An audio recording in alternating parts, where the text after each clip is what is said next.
কি অভিনব দয়াল হে তুম লীলা কি অভিনব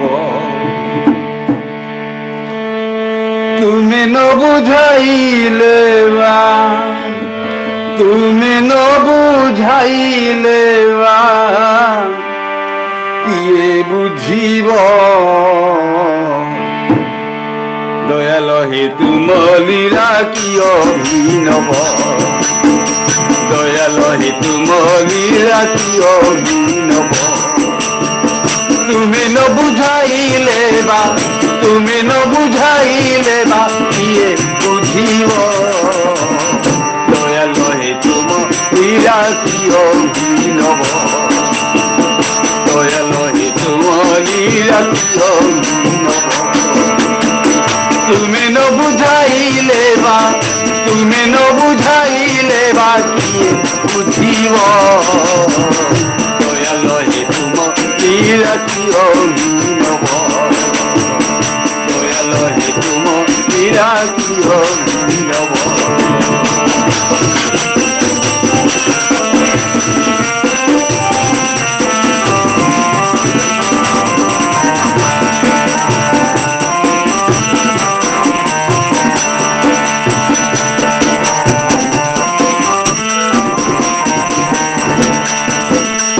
এথর যাবেই গল কেবে তো দেই নছিল এথর যাবেই গল কেবে তো দেই নছিল পূর্ণ ব্রহ্ম পূর্ণ জ্ঞান পূর্ণ বিভব পূর্ণ ব্রহ্ম পূর্ণ জ্ঞান পূর্ণ বিভব এথর যাবেই গল কেবে তো দেই নছিল এথর যাবেই গল কেবে তো দেই নছিল পূর্ণ ব্রহ্ম পূর্ণ জ্ঞান পূর্ণ বিভব পূর্ণ ব্রহ্ম পূর্ণ জ্ঞান পূর্ণ বিভব দয়াল হে তুম লীলা কি অভিনব দয়াল হে তুম লীলা কি অভিনব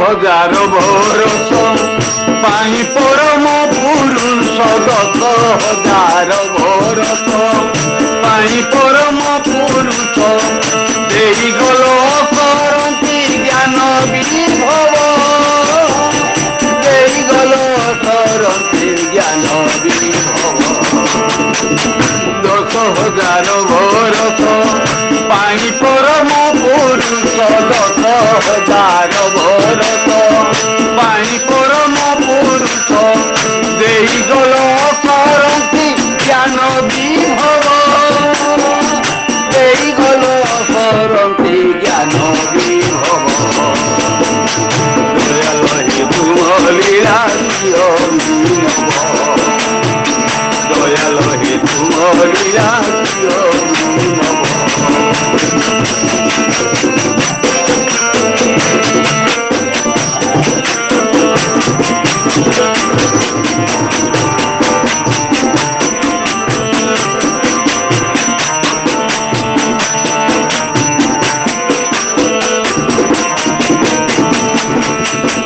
প্রচন্ড দাবানো ধরা বুকে জড়াইল প্রচন্ড দাবানো ধরা বুকে জড়াইল সাধ্যকার সে অগ্নিকু নিভাই দেব সাধ্যকার সে অগ্নিকু নিভাই দেব প্রচন্ড দাবানো ধরা বুকে জড়াইল প্রচন্ড দাবানো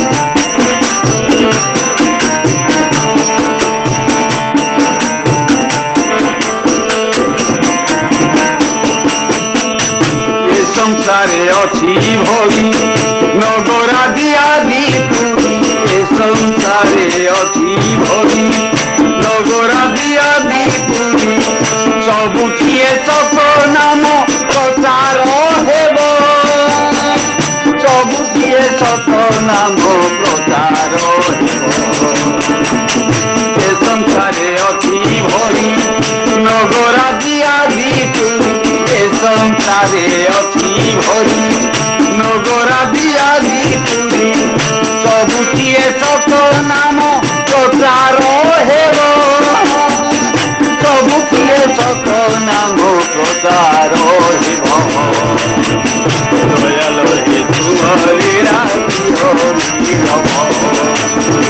ଦୟାଲ ହେ ତୁମରି ରାତି ହବ তুমি ন বুঝাইলে বা তুমি ন বুঝাইলে বা তুমি ন বুঝাইলে বা কিয়ে বুঝিব দয়ালয়ে তুমলে রাতি হব দয়ালয়ে তুমলে রাতি হব তুমি ন বুঝাইলে বা তুমি ন বুঝাইলে বা কিয়ে বুঝিব দয়ালয়ে তুমলে রাতি হব দয়ালয়ে তুমলে রাতি হব দয়ালয়ে তুমলে রাতি হব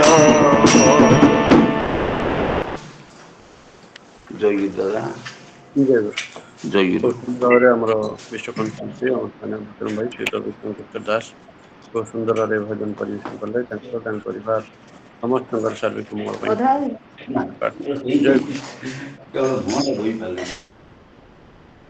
ବର୍ତ୍ତମାନ ପରବର୍ତ୍ତୀ ଭଜନ ପରିବେଷଣ କରିବେ ଆମର ଅନ୍ୟତମ ବିଷ୍ଣୁକର୍ମ ଶିଳ୍ପୀ ଆମର ସଦେବ ଅଗସ୍ତ୍ୟ ନନା ଶ୍ରୀଯୁକ୍ତ ଦେବେନ୍ଦ୍ରନାଥ ଅଗସ୍ତି ପରବର୍ତ୍ତୀ ଭଜନ ପରିବେଷଣ କରିବେ।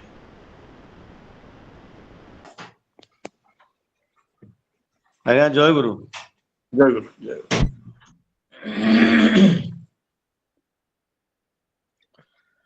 ତୁମେ ସୃଷ୍ଟିର ବେଦ ଓଙ୍କାର ତୁମେ ଜୀବନର ରାଗ ମଲ୍ହାର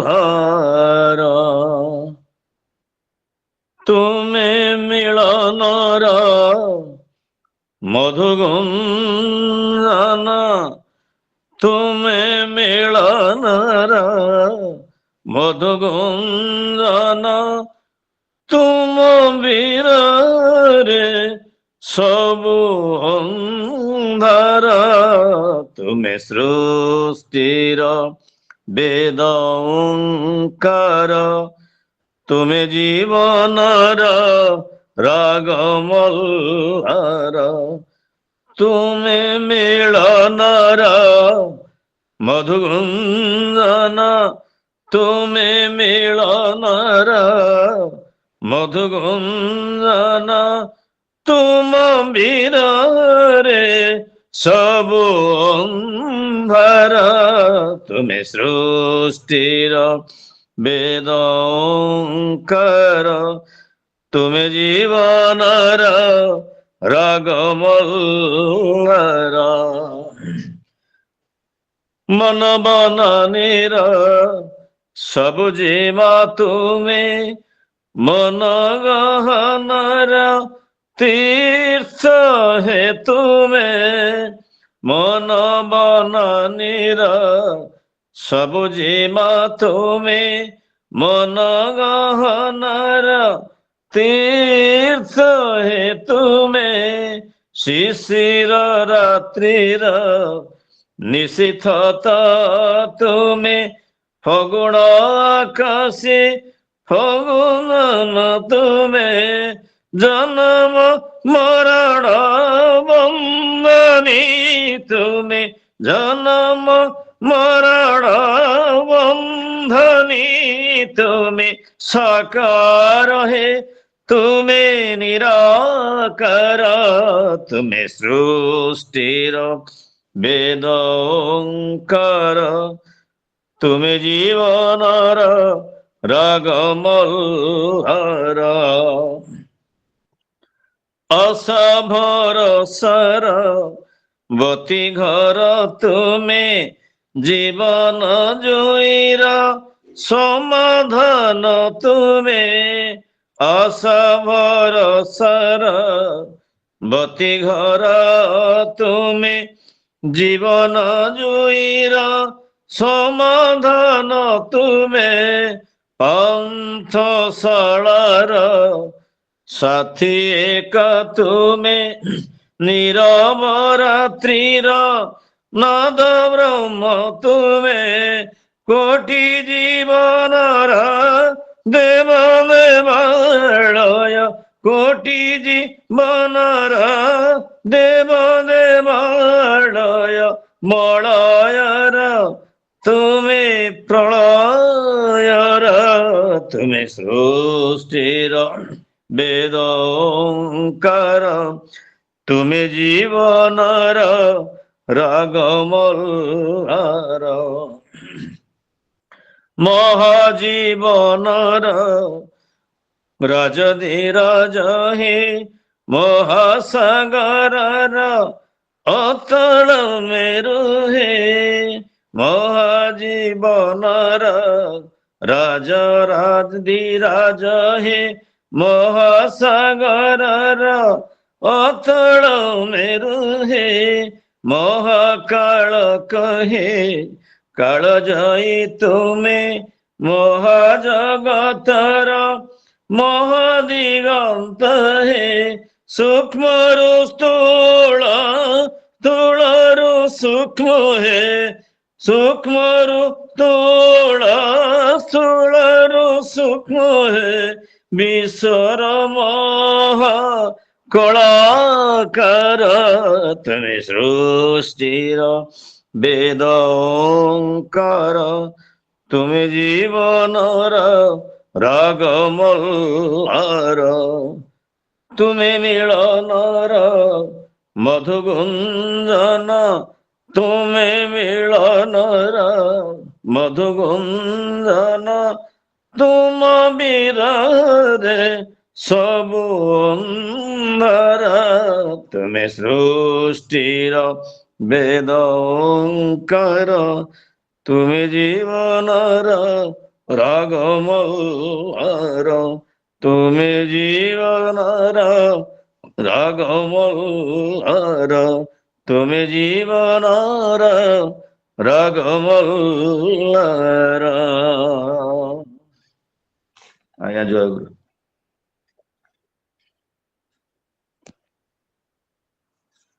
ଜୟଗୁରୁ। খুব সুন্দর ভাবে আমার বিশ্বকণ্ঠ শিল্পী আমার সাথে ଅଗସ୍ତିନ ନନା ଶ୍ରୀଯୁକ୍ତ ଦେବେନ୍ଦ୍ରନାଥ ଅଗସ୍ତି খুব ସୁନ୍ଦର ଭାବେ ଭଜନ ପରିବେଷଣ କଲେ। ତାଙ୍କର ତାଙ୍କ ପରିବାର ସମସ୍ତଙ୍କର ସାର୍ବିକ ମଙ୍ଗଳ ପାଇଁ ଠାକୁରଙ୍କ ଶ୍ରୀଚରଣରେ ପ୍ରାର୍ଥନା। ଜୟ। ବର୍ତ୍ତମାନ ପରବର୍ତ୍ତୀ ଭଜନ ପରିବେଷଣ କରିବେ ଆମର ଅନ୍ୟତମ ବିଷ୍ଣୁକଣ୍ଠ ଶିଳ୍ପୀ ଆମ ସଦା ନିରୁପମା ମା ଶ୍ରୀମତୀ ନିରୁପମା ବେହେରା ପରବର୍ତ୍ତୀ ଭଜନ ପରିବେଷଣ କରିବେ। ଭାଇ ଜୟଗୁରୁ।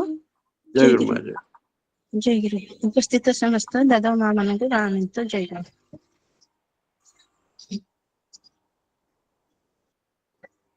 হে হে জগতে হে প্রিয়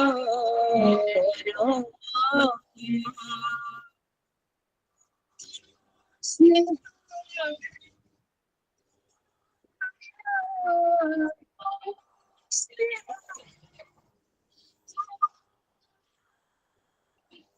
অনন্ত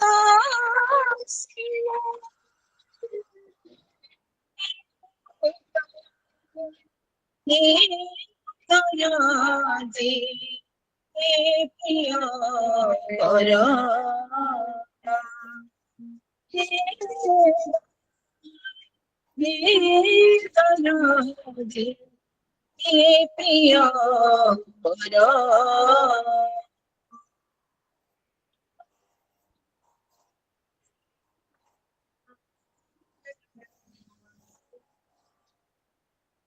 সংসার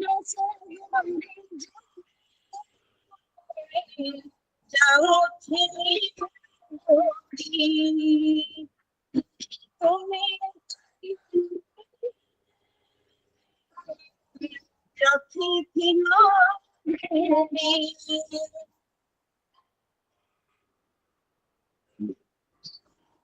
সংসার সাগর যাও তুমি তুমি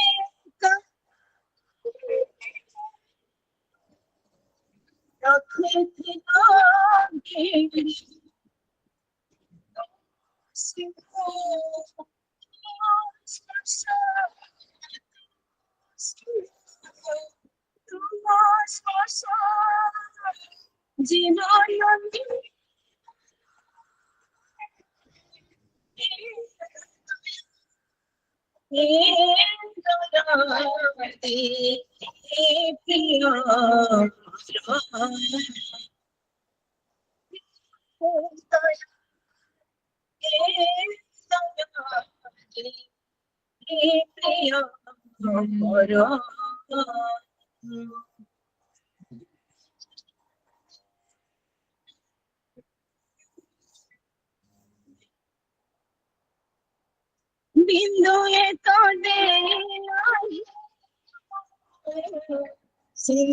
বলি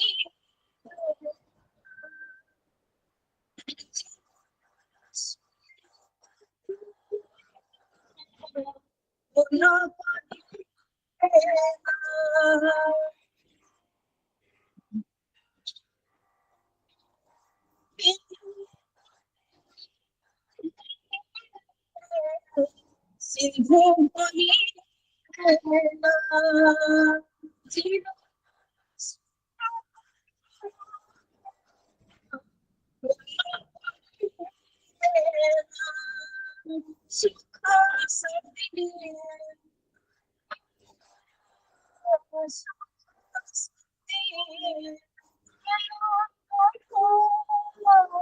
তুমি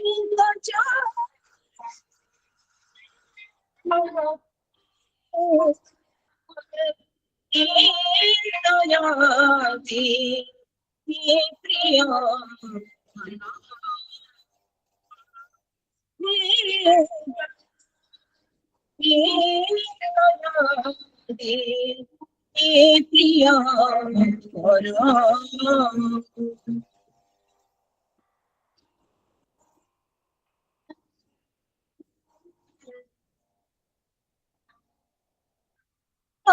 দিব্য দর্শন আখি যায় তুমি তোমার জীবন অনন্ত সাথী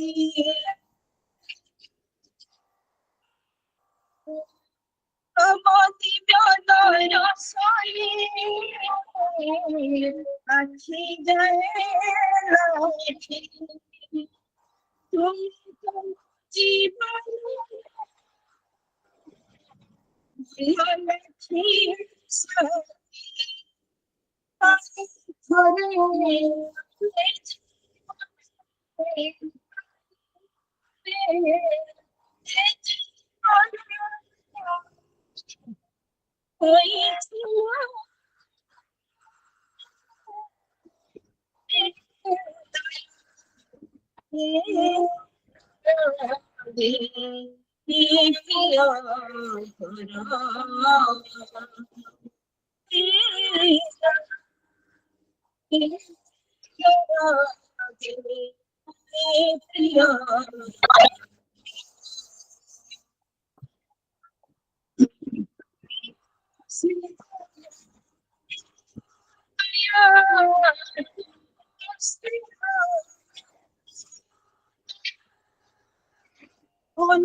জয় গুরু জয় গুরু জয় গুরু। খুব সুন্দর সমুদ্র কণ্ঠরে আমার বিষ্ট কণ্ঠশিল্পী আমার শ্রদ্ধা নিরুপমা শ্রীমতী নিরুপমা ବେହେରା খুব ସୁନ୍ଦର ଭାବରେ ଏହି ଭଜନ ପରିବେଷଣ କଲେ। ତାଙ୍କର ତାଙ୍କ ପରିବାର ସମସ୍ତଙ୍କର ସାର୍ବିକ ମଙ୍ଗଳ ପାଇଁ ଠାକୁରଙ୍କ ଶ୍ରୀଚରଣ ପ୍ରାର୍ଥନା। ଜୟ ଗୁରୁ। ଜୟଗୁରୁ ଜୟ ଗୁରୁ। ବର୍ତ୍ତମାନ ପରବର୍ତ୍ତୀ ଭଜନ ପରିବେଷଣ କରିବେ ଆମର ଅନ୍ୟତମ ବିଷ୍ଟ କଣ୍ଠଶିଳ୍ପୀ ଆମର ଶ୍ରଦ୍ଧା ପ୍ରଣତି ମା ଶ୍ରୀମତୀ ପ୍ରଣତି ପ୍ରୀତି ମିଶ୍ର ପରବର୍ତ୍ତୀ ଭଜନ ପରିବେଷଣ କରିବେ। ଜୟ ଗୁରୁ ଦାଦା। ଜୟ ଗୁରୁ।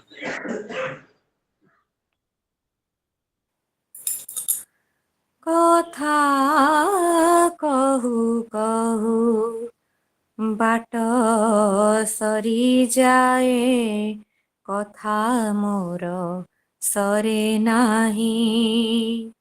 କଥା କହୁ କହୁ ବାଟ ସରି ଯାଏ, କଥା ମୋର ସରେ ନାହିଁ।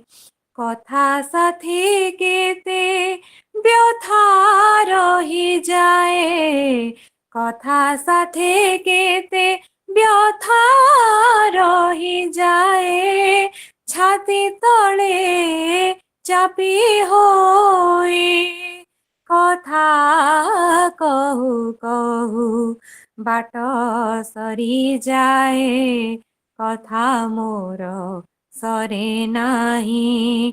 କଥା କହୁ କହୁ ବାଟ ସରିଯାଏ, କଥା ମୋର ସରେ ନାହିଁ। କଥାରେ କଥାରେ ଭାବନାସର, ତୁମ କମନୀୟ ରୂପରେ ବିଭୋର। କଥାରେ କଥାରେ ଭାବନାସର, ତୁମ କମନୀୟ ରୂପରେ ବିଭୋର। ଥକି ପଡ଼ିନି ମୁଁ ଏ ସାରା ଜୀବନ, ଥକି ପଡ଼ିନି ମୁଁ ଏ ସାରା ଜୀବନ।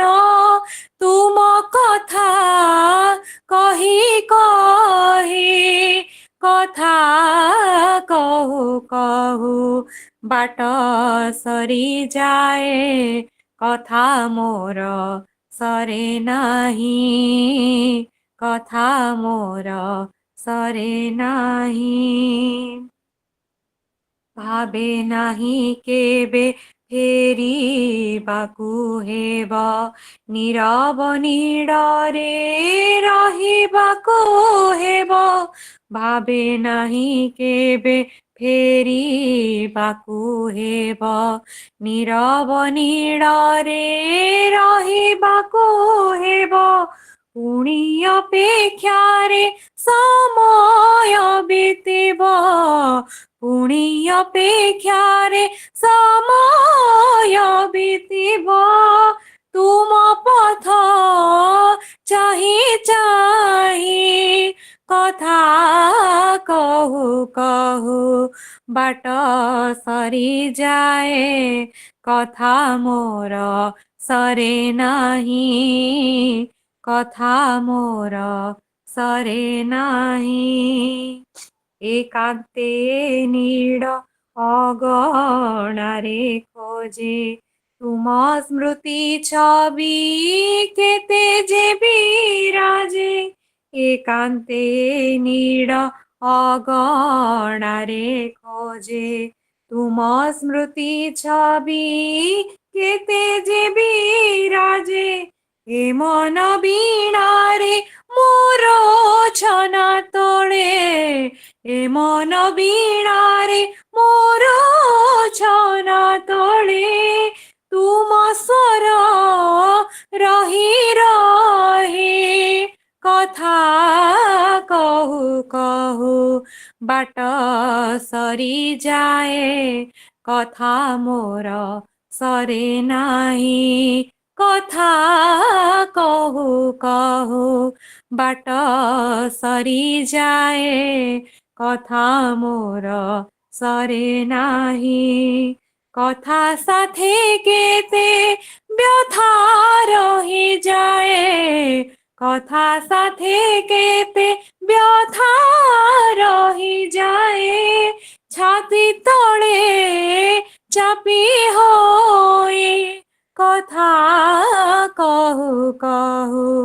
बाट सरी जाए कथा मोर सरे नाही कथा मोर सरे नाही कथा मोर सरे नाही। जय गुरुदेव। जय गुरु। खूब सुंदर समुद्र कंठरे आमर विष्ट कंठशिल्पी आमर श्रद्धेय प्रणति मा श्रीमती प्रणति प्रीति मिश्र खूब सुंदर भजन परिवेशन कले परिवार समस्त शारीरिक मुख ठाकुर श्री चरण पाकर। जय ଜୟଗୁରୁ ଭାଇ ମୋର ବି ସେ ପ୍ରାର୍ଥନା आज्ञा। जय गुरु जय गुरु। ପ୍ରଣତି ମା ଆଉ ନିରୁପମା ମା ବି ବହୁତ ବଢିଆ ବୋଲିଲେ, ବହୁତ ଭଲ। ଏଇଠି ନୂଆ ଲେଖାଟିଏ ତାଙ୍କର ବହୁତ ବି ଭଲ ଲାଗିଲା। ବାଟ ସରି ଯାଉଛି ଆଉ କଥା ସରୁନି ଆଜ୍ଞା। ଜୟଗୁରୁ ଆଜ୍ଞା, ଜୟଗୁରୁ। पूज्य प्रभादा कमेंट्स ଦେଇଛନ୍ତି। ଆମେ ତାଙ୍କର ସୁସ୍ଥ ଦୀର୍ଘ जीवन पर ठाकुर श्री चरण प्रार्थना जनवा। जय गुरु जय गुरु ଜୟଗୁରୁ। बर्तमान परवर्ती भजन परिवेशन करेंगे आमर अन्यतम विष्ट कंठशिल्पी आमर श्रद्धा रंजिता मा श्रीमती रंजिता मल्लिक परवर्ती भजन परिवेशन करेंगे। जय गुरु दादा। जय गुरु माँ जय। उपस्थित समस्त माँ दादा मानक मोर आंतरिक राय प्रीति जय गुरु। पुरुषोत्तम वंदे पुरुषोत्तम पुरुषोत्तम वंदे पुरुषोत्तम पुरुष मध्यरे सर्वोत्तम सर्वोत्तम पुरुष मध्यरे सर्वोत्तम सर्वोत्तम पुरुषोत्तम वंदे पुरुषोत्तम पुरुषोत्तम वंदे पुरुषोत्तम पुरुष मध्यरे सर्वोत्तम सर्वोत्तम पुरुष मध्यरे सर्वोत्तम सर्वोत्तम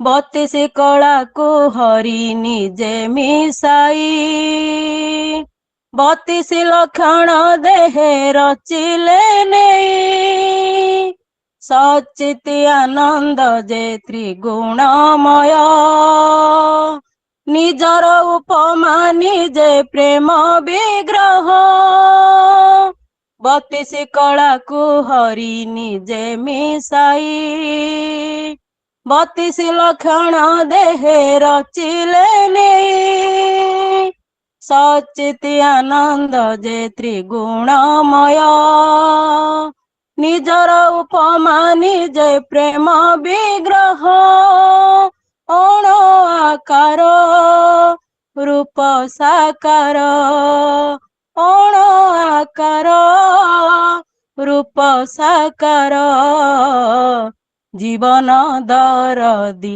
प्रिय परम प्रिय परम जीवन दरदी प्रिय परम प्रिय परम पुरुषोत्तम वंदे पुरुषोत्तम पुरुषोत्तम वंदे पुरुषोत्तम पुरुष मध्यरे सर्वोत्तम सर्वोत्तम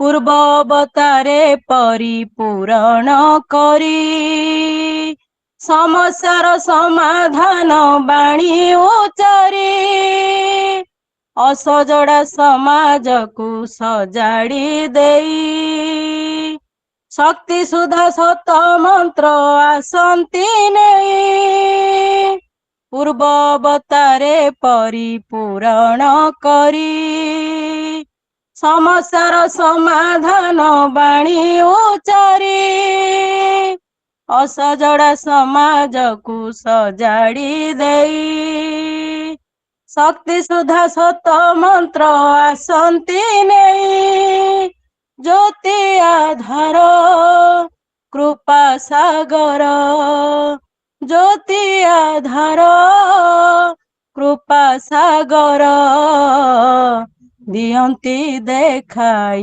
করি করম দিয়ন্তি দেখাই করি করম পুরুষোত্তম বন্দে পুরুষোত্তম বন্দে পুরুষোত্তম পুরুষ ମଧ୍ୟରେ ସର୍ବଉତ୍ତମ ପୁରୁଷ ମଧ୍ୟରେ ସର୍ବଉତ୍ତମ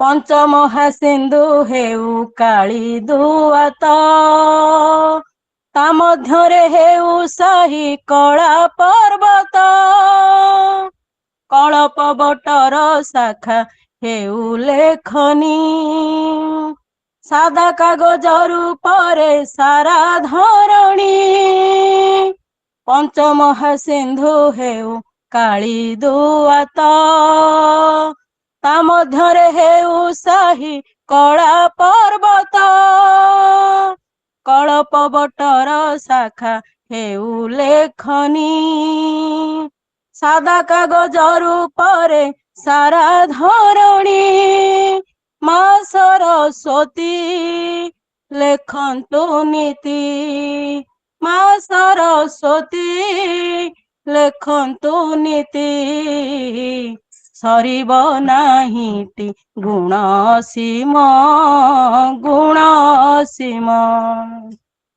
ସରିବ ନାହିଁଟି ଗୁଣ ସୀମ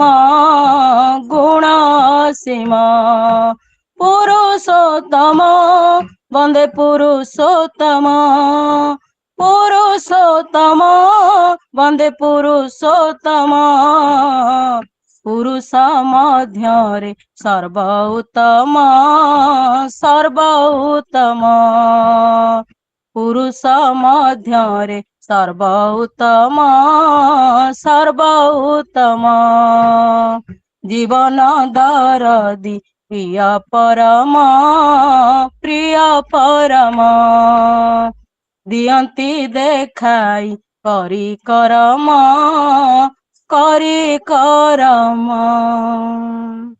ଜୟ ଗୁରୁ ଦାଦା। ଜୟ ଗୁରୁ। খুব সুন্দর সমুদ্র কণ্ঠরে আমার বিষ্ট কণ্ঠশিল্পী আমার সাথে রঞ্জিতা মা শ্রীমতী রঞ্জিতা মল্লিক খুব সুন্দর ভাবে ভজন পরিবেশন কଲେ ତାଙ୍କର ତାଙ୍କ ପରିବାର ସମସ୍ତଙ୍କର ସାର୍ବିକ ମଙ୍ଗଳ ପାଇଁ ଠାକୁରଙ୍କ ଶ୍ରୀ ଚରଣରେ ପ୍ରାର୍ଥନା। ଜୟ ଗୁରୁ। ବର୍ତ୍ତମାନ କୀର୍ତ୍ତନ ପରିବେଷଣ କରିବା আমার সাথে আদিত্য ভাই সুত আদিত্য কুমার পଣ୍ଡା এবং ତାଙ୍କ ପରିବାର কীর্তন পরিবেষণ କରିବେ। দাদা জয় গুরু। দাদা জয় গুরু। উপস্থিত সমস্ত দাদা মা ମାନଙ୍କୁ ମୋର ଜୟ ଗୁରୁ। বৃন্দাবন বৃন্দাবন এই নব বৃন্দাবন বৃন্দাবন বৃন্দাবন এই নব বৃন্দাবন দেখরে সরবে ভকতঙ্ক মেলে দেখরে সরবে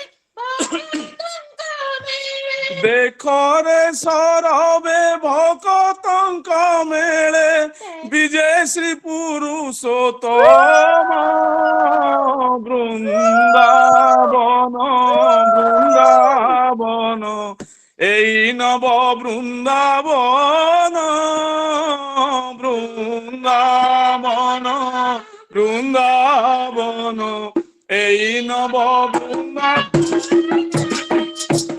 দেখরে সরবে ভকতঙ্ক মেলে দেখরে সরবে ভকতঙ্ক মেলে বিজয় শ্রী পুরুষোত্তম দেখরে সরবে ভকতঙ্ক মেলে দেখরে সরবে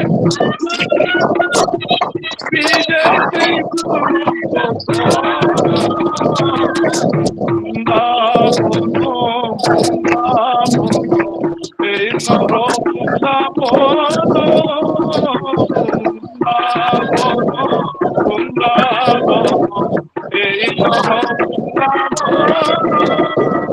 বেকরে ধরবে ভগতঙ্ক মেরে বেকরে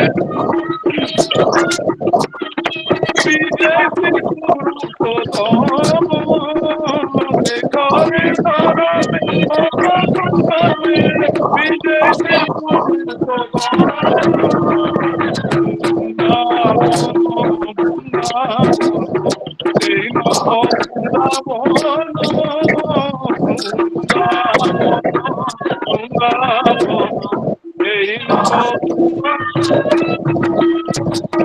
নরতনু ধরি আসিলে হরি এই মরত ধামরে নরতনু ধরি আসিলে হরি এই মরত ধামরে নরতনু ধরি আসিলে হরি এই মরত ধামরে নরতনু ধরি আসিলে হরি এই মরত ধামরে সঙ্গে সখা ধরি অনন্ত কিশোরী সঙ্গে সখা ধরি অনন্ত কিশোরী সঙ্গে সখা ধরি অনন্ত কিশোরী সঙ্গে সখা ধরি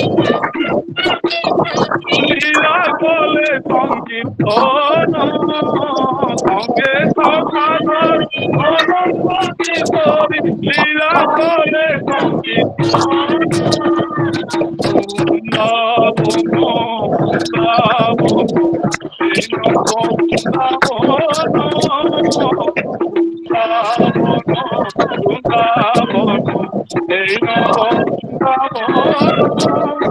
সঙ্গে সখা ধরি অনন্ত কিশোরী সঙ্গে সখা অনন্ত কিশোর লীলা কলে সংকীর্তন সঙ্গে সখা ধরি অনন্ত কিশোর লীলা কলে সংকীর্তন বৃন্দাবন বৃন্দাবন এই নব বৃন্দাবন বৃন্দাবন বৃন্দাবন এই নব বৃন্দাবন সঙ্গে সখা ধরি অনন্ত কিশোর সঙ্গে সখা ধরি অনন্ত কিশোর সঙ্গে সখা ধরি অনন্ত কিশোর লীলা কলে সংকীর্তন বৃন্দাবন বৃন্দাবন এই নব বৃন্দাবন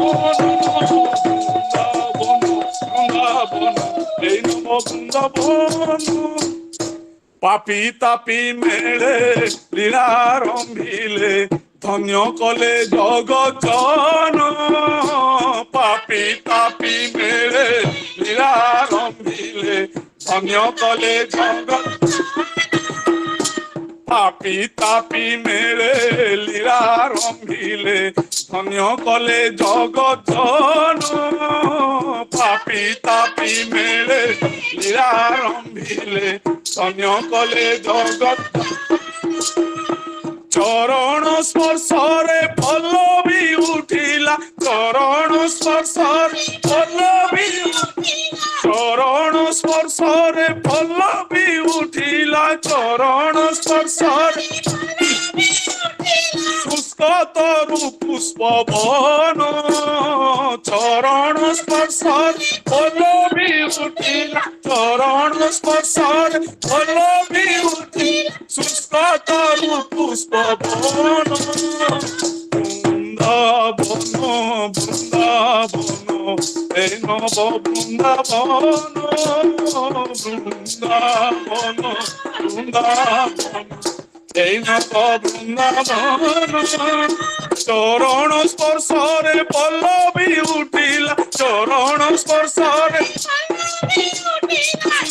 তরু পুষ্প বন চরণ স্পর্শ পল্লবী উঠিলা চরণ স্পর্শরে শুষ্ক তরু পুষ্প বন বৃন্দাবন বৃন্দাবন এই নব বৃন্দাবন বৃন্দাবন বৃন্দাবন এই নব বৃন্দাবন চরণ স্পর্শরে পল্লবী উঠিলা চরণ স্পর্শ পল্লবী চরণ স্পর্শরে পল্লবী উঠিলা শুষ্ক তরু পুষ্প বন চরণ স্পর্শরে পল্লবী উঠিলা শুষ্ক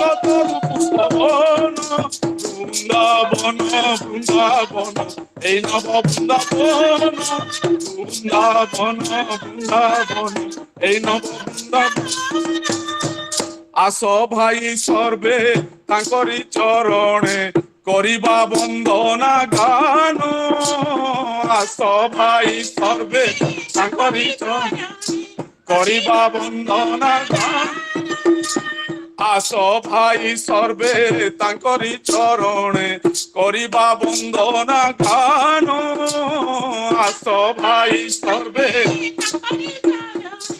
করিবা বন্দনা গান তনু মন ধন রপি গাইবা তনু মন ধন আজি তনু মন ধন রপি গাইবা তনু মন ধন বন্দে শ্রী পুরুষোত্তম তনু মন ধন রপি গাইবা তনু মন ধন বন্দে শ্রী পুরুষোত্তম বৃন্দাবন বৃন্দাবন এই নব বৃন্দাবন বৃন্দাবন বৃন্দাবন এই নব বৃন্দাবন তনু মন ধন রপি গাইবা তনু মন ধন বন্দে শ্রী পুরুষোত্তম তনু মন ধন রপি গাইবা তনু মন ধন বন্দে শ্রী পুরুষোত্তম বৃন্দাবন বৃন্দাবন এই নব বৃন্দাবন বৃন্দাবন বৃন্দাবন এই নব বৃন্দাবন তনু মন ধন রপি গাইবা তনু মন ধন রপি গাইবা তনু মন ধন রপি গাইবা বন্দে শ্রী পুরুষোত্তম তনু মন ধন রপি গাইবা তনু মন ধন রপি গাইবা বন্দে শ্রী পুরুষোত্তম বৃন্দাবন বৃন্দাবন এই নব বৃন্দাবন বৃন্দাবন বৃন্দাবন এই নব বৃন্দাবন বৃন্দাবন বৃন্দাবন এই নব বৃন্দাবন জয় গুরু দাদা ସମସ୍ତଙ୍କୁ ଜୟ ଗୁରୁ। ଜୟ ଗୁରୁ। খুব সুন্দর ভাবে আমার শ্রদ্ধা আদিত্য ভাই শ্রীযুক্ত আদিত্য কুমাର ପଣ୍ଡା এবং ତାଙ୍କ ଧର୍ମପତ୍ନୀ ଆମର ଶ୍ରଦ୍ଧା ଶଙ୍ଖସିନୀ ମା ଶ୍ରୀମତୀ ଶଙ୍ଖସିନୀ ପଣ୍ଡା ଖୁବ ସୁନ୍ଦର ଭାବରେ ଏହି କୀର୍ତ୍ତନ ପରିବେଷଣ କଲେ। ଆଉ ଆଦିତ୍ୟ ଭାଇ ଶଙ୍ଖସିନୀ ମା ତାଙ୍କର ପରିବାର ସମସ୍ତଙ୍କର ସର୍ବଦ ମଙ୍ଗଳ ପାଇଁ ଠାକୁରଙ୍କ ଶ୍ରୀଚରଣ ପ୍ରାର୍ଥନା। ଜୟ ଗୁରୁ ଦାଦା ଜୟ ଗୁରୁ ସମସ୍ତଙ୍କୁ ଜୟ ଗୁରୁ। ପ୍ରତିଦିନ ପ୍ରାତଃ ସମୟରେ ଚାନ୍ଦୋଳ ସତ୍ସଙ୍ଗ ବିହାର ଅନୁକୂଳରେ ଏହି ସତ୍ସଙ୍ଗ ଆଉ ଆଜିର ସତ୍ସଙ୍ଗ ପ୍ରତିଦିନ ଭଳି ନିବେଦନ କରିଛନ୍ତି ଆମର ସମ୍ମାନୀୟ ସୌଭାଗ୍ୟ ଭାଇ ଶ୍ରୀଯୁକ୍ତ ସୌଭାଗ୍ୟ ରଞ୍ଜନ ଖୁଣ୍ଟିଆ ତାଙ୍କ ପରିବାର ସମସ୍ତଙ୍କର ସାର୍ବିକ ମଙ୍ଗଳ ପାଇଁ ଠାକୁରଙ୍କ ଶ୍ରୀଚରଣ ପ୍ରାର୍ଥନା।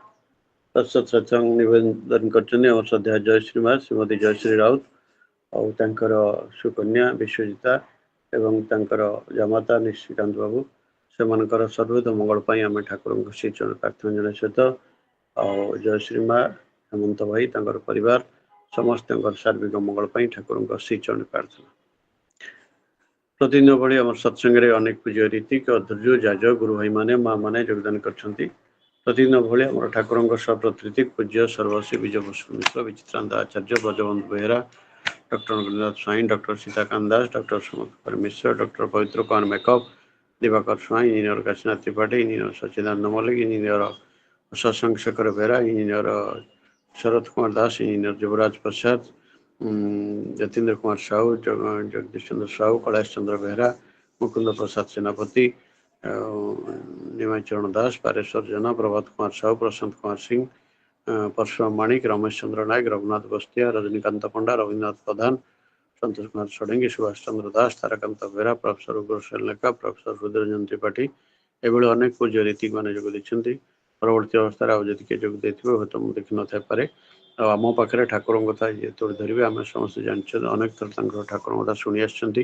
ଜଣେ ବିଜ୍ଞ ପ୍ରାଜ୍ଞ ବ୍ୟକ୍ତିତ୍ୱ ଜଣେ ସୁବକ୍ତା ଆଉ ସେ ହେଲା ଆମର ସମ୍ମାନୀୟ କିଶୋର ଦା ଠାକୁରଙ୍କର ପବିତ୍ର କନ୍ୟାଧାରୀ କର୍ମୀ ଶ୍ରୀଯୁକ୍ତ କିଶୋର ଚନ୍ଦ୍ର ନାୟକ ଆଜି ଆମର ଅନୁରୋଧ ରକ୍ଷା କରି ଆମ ସହିତ ଅଛନ୍ତି ଠାକୁରଙ୍କ କଥା ତୋଳି ଧରିବେ ତାଙ୍କୁ ଅନୁରୋଧ କରିବା ଆଲୋଚନା ଆରମ୍ଭ କରିବେ। ଶ୍ରୀଯୁକ୍ତ କିଶୋର ଚନ୍ଦ୍ର ନାୟକ ଠାକୁରଙ୍କର ପବିତ୍ର କନ୍ୟାଧାରୀ କର୍ମୀ ଅଧୈର୍ଯ୍ୟ ଦେବେ। ଜୟ ଗୁରୁ।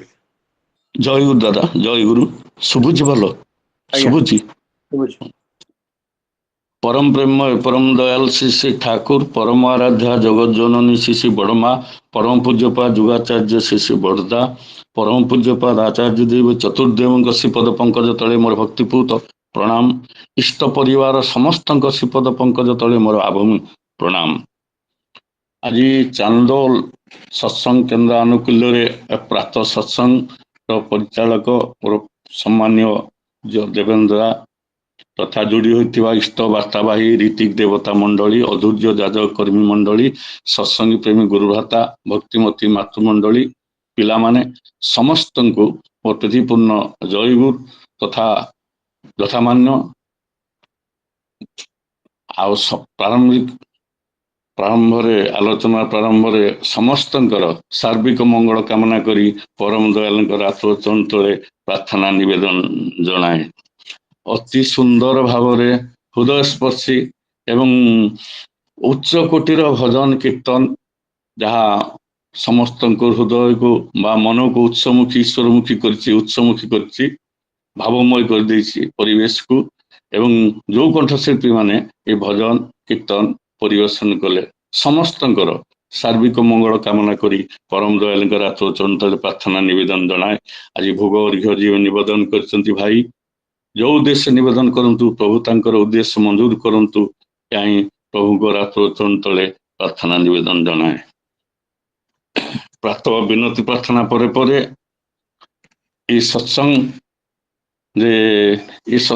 अति आवश्यक जे सांसारिक कर्म भीतर को पशिवा पूर्व पुणी सत्संग बा इष्ट निशाटा मुंडरे पुरेवा ये निहाती आवश्यक कारण ये जेते इष्ट निशाटा मुंड भीतर पशुथिबो ये संसार जंजालटा सेते कमी कमी जाउथिबो तेणु इष्ट निशा को मुंडरे पुरेवा पई प्रातः सत्संगटा एकांत प्रयोजन। कहते दियो दर्शन काठ की पाषाण गंगा दर्शन पानी साधु दर्शन मुकति कषण मुख को मुख बखाणी कहती जे दियो दर्शन काठ आमे दियो दर्शन करने जाऊ कौन विग्रह मूर्ति देखू आसू टिके सामयिक मन परिवर्तन हुए मंदिर मंदिर सब गले दियो दर्शन करके आसू काठ पाषाण मूर्ति गंगा को गले कौन पानी गंगा दर्शन जो गंगा को कहते दर्शन कलु कौन थाए गंगा रे पानी आम गाड़िया पोखर जमी पानी थाए गंगार सेमती पानी थाए। साधु दर्शन मुक्ति जदि साधु संग करा जाए साधु होचंती सीए जहाँकर संग लाभ कले जहाँ सहित आलाप आलोचना कले मनटा ईश्वर मुखे जाए उत्स मुखे जाए मनीष संसार जंजाल को भूली जाए संसार दुख कष्ट को भूली जाए ये साधु संग कले। तेणु मोहमोद्गर शंकराचार्य लिखिंट मोहमोद्गर शंकराचार्य लिखिले नलिनी दलगत जलमत तरणम तत्पथ जीवन मति शैचपलम क्षण सज्जन संगति रेखा भवती भवानवे तरण ये जीवनटा आज पद्मपत्र पानी ढल ढल हुए जीवनटा से केते कौन हम किए कह किंतु जदि क्षण सज्जन संग जदि क्षण मात्र साधु संग करी क्षण मात्र साधु संग करी ताले क्षण सज्जन संगति रेखा भवती ये जमिति तरणी रे बा नौकारे अतिक्रम करी जाए नदी पार हो जाऊ से संसार सागर को निरापद रे अतिक्रम करी जाऊ जदि क्षण मात्र साधु संग करी जीवन रे साधु संगटा केते प्रयोजन।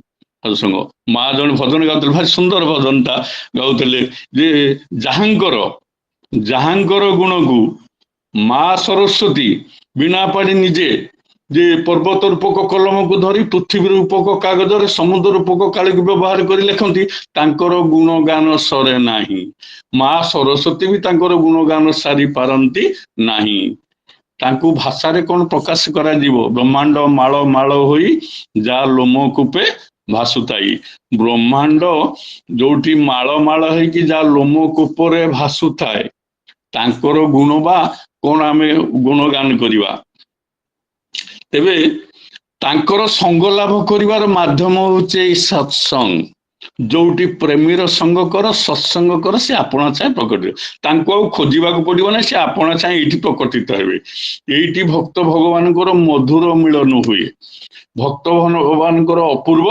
मिलन हुए। तेणु भगवान जमी भक्त प्रभुंकर गुणगान करे ପ୍ରଭୁଙ୍କର ପ୍ରଶଂସା କରେ, ପ୍ରଭୁ ମଧ୍ୟ ଭକ୍ତର ପ୍ରଶଂସା କରନ୍ତି। ତେବେ ତାଙ୍କର ଗୁଣ ବା ଗାରି କେତେ ସାରିବା, ଲକ୍ଷେ ଜଳଧୀର ଜଳର ସିଞ୍ଚନେ ଭିଜେ ନା ଯାର ଶରୀର, ଗୋଟାଏ ଭକ୍ତର ଟୋପାଏ ଲୁହରେ ଉଦା ସରସର। ଭକ୍ତର ଭଲ ପାଇବାରେ ସେ ଋଣୀ ହେଇଯାନ୍ତି, ବନ୍ଧା ହେଇଯାନ୍ତି। ଭକ୍ତ ହାତେ ପ୍ରେମ ଡୋରି, ଭକ୍ତ ଯେଦିକେ ଓଟାରେ ଆମେ ସେଦିକେ ଗୋରି।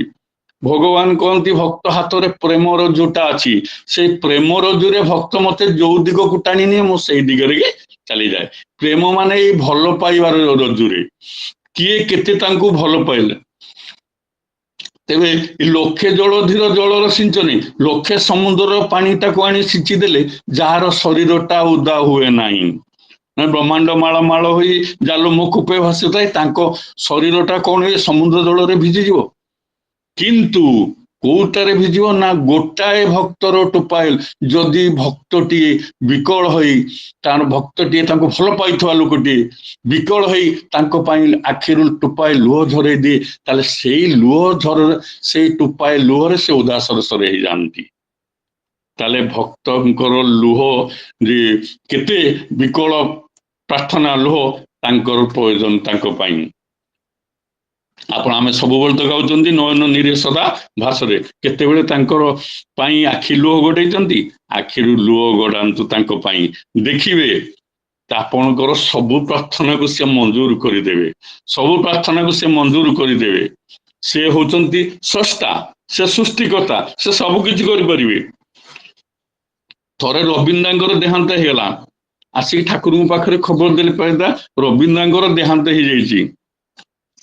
ଠାକୁର ସେଠୁ 6 ଜଣଙ୍କୁ ପଠେଇଲେ, ଇଏ ଶରତ ହାଲଦାର, ନନିଦା, ସୁରେନ ବିଶ୍ୱାସ, କାଳିଦାସ ମଜୁମଦାର, ଯତୀନ ଦାସ, ନରେନ୍ଦ୍ରନାଥ ମିତ୍ର, 6 ଜଣ ପଠେଇଲେ। କହିଲେ ରବୀନ୍ଦ୍ର ଉପରେ ହାତ ପକେଇ ନାମ କରିବ, ଯେତେବେଳେ ଯାଏ ସେ ନ ଉଠିଛି। ଏ ସବୁ ହାତ ପକେଇକି ନାମ କଲେ, ସମସ୍ତେ ନାମ କଲେ, ସମସ୍ତେ ନାମ କଲେ ଏବଂ ନାମ କରୁ କରୁ କରୁ କରୁ ଆସ୍ତେ ଆସ୍ତେ ହଲଚଲ ହେଲେ, ବଞ୍ଚି ଉଠିଲେ। ଚିନ୍ତା କରନ୍ତୁ, ମୃତ ମଣିଷ ମଧ୍ୟ ବଞ୍ଚି ଉଠେ ତାଙ୍କ ଦୟାରେ। ତାଙ୍କ ଦୟାରେ କଣ ଅସମ୍ଭବ, ସବୁ କିଛି ସମ୍ଭବ ହେଇପାରେ। କିନ୍ତୁ ଆମେ ତାଙ୍କ ଦୟାଟାକୁ କେତେ ପାଇଛନ୍ତି, ସେଇଟା ଆମ ବିଷୟରେ, ଆମ ଭିତରେ ଆତ୍ମସମୀକ୍ଷା, ଆତ୍ମବିଶ୍ଳେଷଣ କରିବା ଦରକାର। ସେ ତ ସବୁ କିଛି, ସେ ସବୁ କରିପାରିବେ, ସେ ଆମକୁ ସବୁ ହୃଦୟରେ ରଖିଛନ୍ତି, ଆମେ କେତେ ତାଙ୍କୁ ହୃଦୟରେ ରଖିଛନ୍ତି। କାରଣ ଠାକୁର କହିଲେ ଭଲ ପାଇବାର ଗୋଟାଏ ଲକ୍ଷଣ ଅଛି, ବଡ ଲକ୍ଷଣ ହଉଛି କଣ ନା ହୃଦୟ ବିନିମୟ। ଭଲ ପାଇବାର ଗୋଟାଏ ଲକ୍ଷଣ, ଏ ହୃଦୟ ବିନିମୟଟା ଭଲ ପାଇବାର ଗୋଟେ ଲକ୍ଷଣ। ଏ ହୃଦୟ ବିନିମୟ କଣ?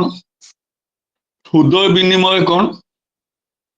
ହୃଦୟ ବିନିମୟ ହେଲା, ମୁଁ ଯଦି ତାଙ୍କ କଥା ଚିନ୍ତା କରେ ସିଏ ମୋ କଥା ଚିନ୍ତା କରିବେ, ମୁଁ ଯଦି ତାଙ୍କ କାମ କରେ ସିଏ ମୋ କାମ କରିବେ, ମୁଁ ତାଙ୍କୁ ଭଲ ପାଇଲେ ସିଏ ମତେ ଭଲ ପାଇବେ, ମୁଁ ତାଙ୍କ କଥା ତାଙ୍କ ଚିନ୍ତାରେ ମୁଁ ତାଙ୍କୁ ଦେଲେ ସିଏ ମତେ ଦେବେ।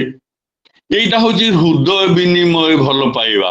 ଠାକୁର କହିଲେ ଏଇ ହୃଦୟ ବିନିମୟ ଭଲ ପାଇବା, ଭଲ ପାଇବାର ଗୋଟାଏ ଲକ୍ଷଣ ଏ ହୃଦୟ ବିନିମୟଟା।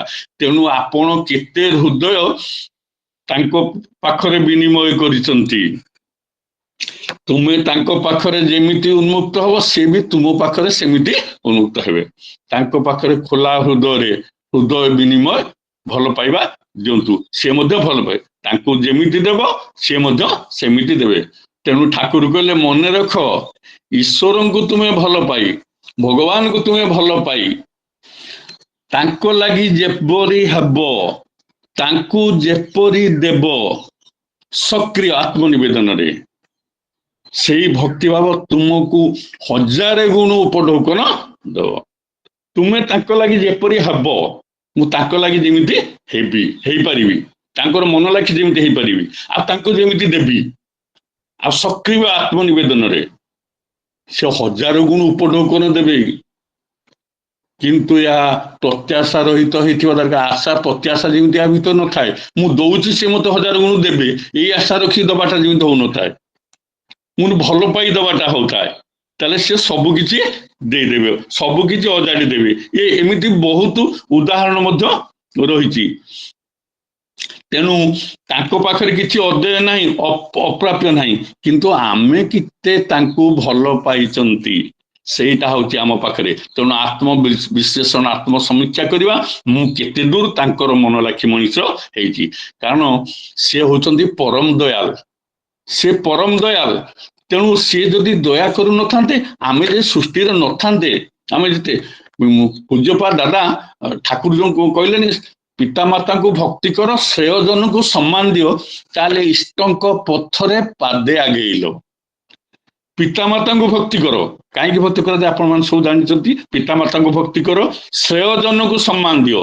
ଶ୍ରେୟଜନ ମାନେ ଆପଣଙ୍କଠୁ ବୟସରେ ବଡ ବା ଜାତିରେ ବ୍ରାହ୍ମଣ, ବ୍ରାହ୍ମଣ ହେଲେ ଶ୍ରେୟଜନ। ଇଷ୍ଟନିଷ୍ଠ ଯୋଉମାନେ ଇଷ୍ଟଙ୍କ ପାଖରେ ସେବା, ସେମାନେ ଶ୍ରେୟଜନ।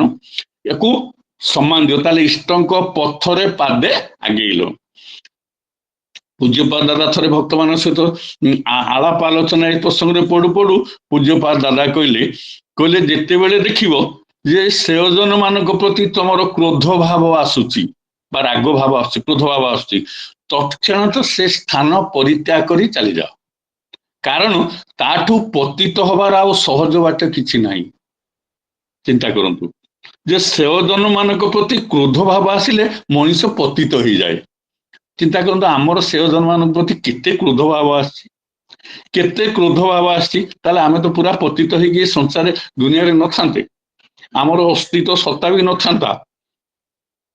କିନ୍ତୁ ସେ ଦୟା କରି ଆମକୁ ତାଙ୍କ ଚରଣ ଶ୍ରୀଚରଣ ତଳେ ଆଶ୍ରୟ ଦେଇଛନ୍ତି, ବାଟ ଦେଖେଇଛନ୍ତି ଚାଲିବାର। ଆମେ ତାଙ୍କରି ପଥରେ ତାଙ୍କୁ ଅନୁସରଣ କରି ଚାଲିବା। ଏଇଟା ହଉଛି ଆତ୍ମସମୀକ୍ଷା, ଆତ୍ମବିଶ୍ଳେଷଣ। ଆଧ୍ୟାତ୍ମିକ ଜୀବନରେ ଏଇଟା ହଉଛି ଆତ୍ମସମୀକ୍ଷା ବିଶ୍ଳେଷଣ ସବୁଠୁ ବଡ କଥା। ଠାକୁର କହିଲେ ଅକ୍ଷର ନ ଶିଖିଲେ ଯେମିତି ଲେଖା ପଢାଟା ହୁଏ ନାହିଁ। ଆପଣ ଯଦି ଲେଖାପଢା କରିବାକୁ ଯିବେ, ଆଗ ଅକ୍ଷରଟା ଶିଖିବାକୁ ପଡିବ ନା, ଅକ୍ଷର ନ ଶିଖିଲେ ଆପଣ ଲେଖାପଢା କେମିତି କରିବେ?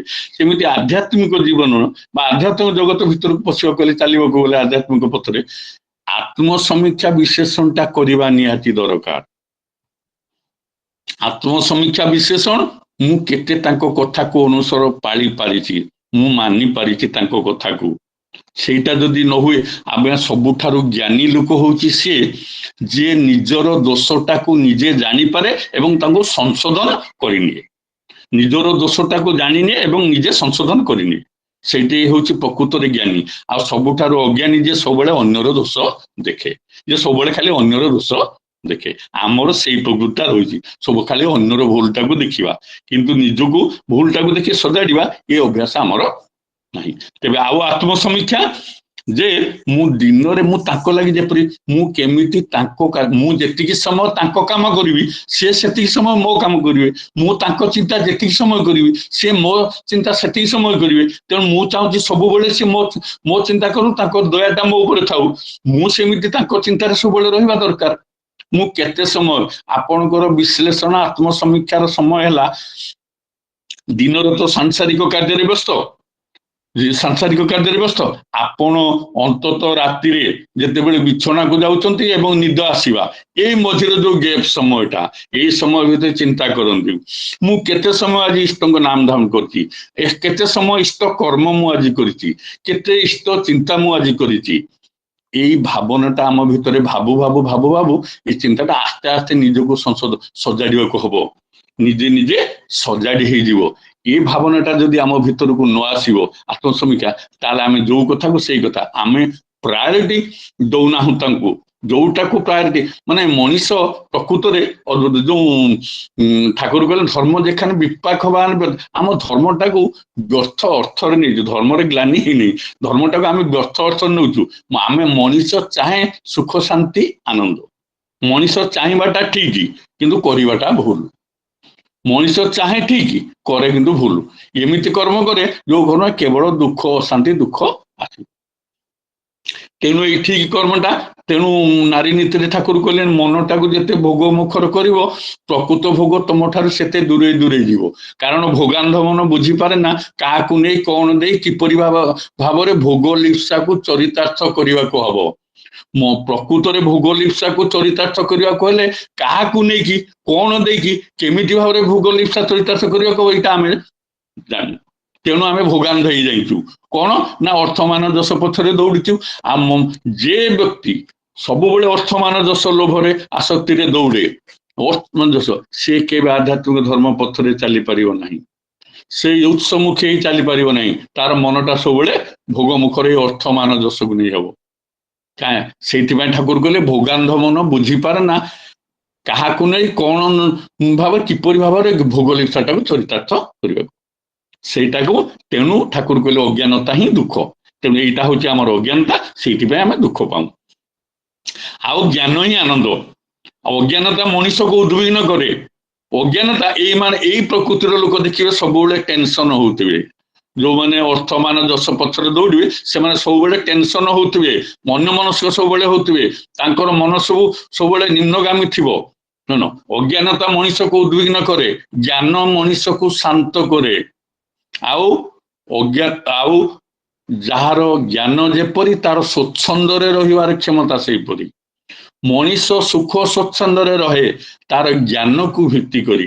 ଆମେ କିନ୍ତୁ ଭାବୁ ତାର ଅର୍ଥ ଅଛି ଯୋଉଟେ ଗଣ୍ଡେ 5ଟା କୋଠା ବାଡି ଅଛି, ଗାଡି ଘୋଡା ଅଛି, ବହୁତ ଅର୍ଥ ସମ୍ପଦ ଅଛି, ଉଚ୍ଚ ପଦପଦବୀରେ ଅଛି, ସିଏ ସୁଖ ଶାନ୍ତି ଆନନ୍ଦରେ ସୁଖ ସ୍ୱଚ୍ଛନ୍ଦ ରହିବ।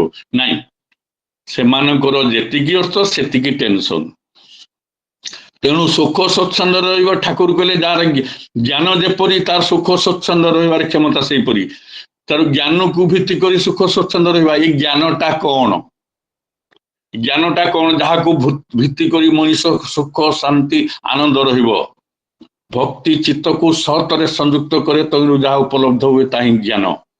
ଭକ୍ତିଟା ଭାବଟା ମନଟାକୁ ସବୁବେଳେ ପ୍ରବୃତ୍ତି ପଥରୁ ଆଣି ଇଷ୍ଟଙ୍କ ପଥର ବା ସତ୍ ସହିତ ଯୁକ୍ତ କରାଏ। ସତ୍ ସହିତ ଯୁକ୍ତ ହେଲା ପରେ ଯୋଉ ଅନୁଭୂତି ଭକ୍ତି ଚିତ୍ତକୁ ସତ ଚେଷ୍ଟା ତହିଁରୁ ଯାହା ଉପଲବ୍ଧି ହୁଏ, ଯୋଉ ଅନୁଭୂତି ହୁଏ, ସେଇଟା ହଉଛି ଜ୍ଞାନ। ତାହେଲେ ଭକ୍ତି ଭାବଟା ମଣିଷଙ୍କର ଜ୍ଞାନ ଉଦୟ କରାଏ ସତ ସହିତ ସଂଯୁକ୍ତ କରି। ଏ ଭକ୍ତିଟା କଣ? ଠାକୁର କହିଲେ ମୂଳ ଆଡକୁ ଅନୁରକ୍ତି ହିଁ ଭକ୍ତି। କିଏ ମୂଳ ଆଡକୁ କେତେ ଅନୁରକ୍ତ, କିଏ ଉତ୍ସ ସହିତ କେତେ ଜଡିତ, ଉତ୍ସ ସହିତ କେତେ ଯୁକ୍ତ, କିଏ ଉତ୍ସମୁଖୀ କେତେ, ତାର ଭକ୍ତି ଭାବଟା ସେତିକି, ତାର ସୁଖ ସ୍ୱଚ୍ଛନ୍ଦ ରହିବାର କ୍ଷମତା ମଧ୍ୟ ସେଇଭଳି।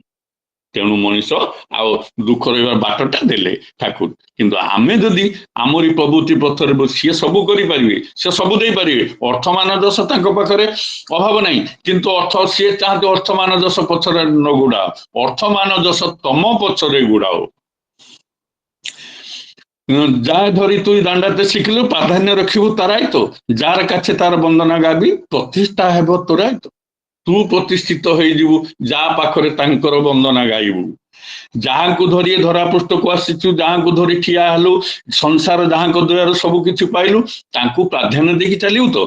ଆଉ ଯାହା ପାଖରେ ତାଙ୍କର ଗୁଣଗାନଟା କରିବୁ ପ୍ରତିଷ୍ଠା ହବ। ସେତେବେଳେ ସିଏ ଯେତେବେଳେ ଦୟାର କରୁଣା ଜଣଙ୍କ ପାଖରେ ଆପଣ ଗୁରୁଙ୍କର ଗୁଣଗାନ କରୁଛନ୍ତି, ତାଙ୍କର ଦୟାର କରୁଣାର କଥା କହୁଛନ୍ତି, ସେତେବେଳେ ଗୁରୁ ବା ଭଗବାନଙ୍କୁ ସିଏ ଦେଖୁନାହାନ୍ତି, ସିଏ ଆପଣଙ୍କୁ ଦେଖୁଛନ୍ତି।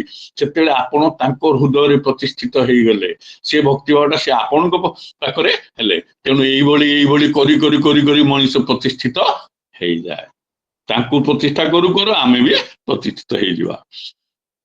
ତେବେ ଯାହା ହଉ, ଏ ଆତ୍ମ ସମୀକ୍ଷଣ ଯୋଉ ବିଶ୍ଳେଷଣଟା କେତେ, ଆପଣ ଜଣେ ଲୋକ ଦିନକୁ ଅତି କମରେ 6 ଘଣ୍ଟା ବିଶ୍ରାମ ନିଏ, ଶୁଏ, ଦିନ 6 ଘଣ୍ଟା ଶୁଏ, 24 ଘଣ୍ଟା 6 ଘଣ୍ଟା ଶୁଏ।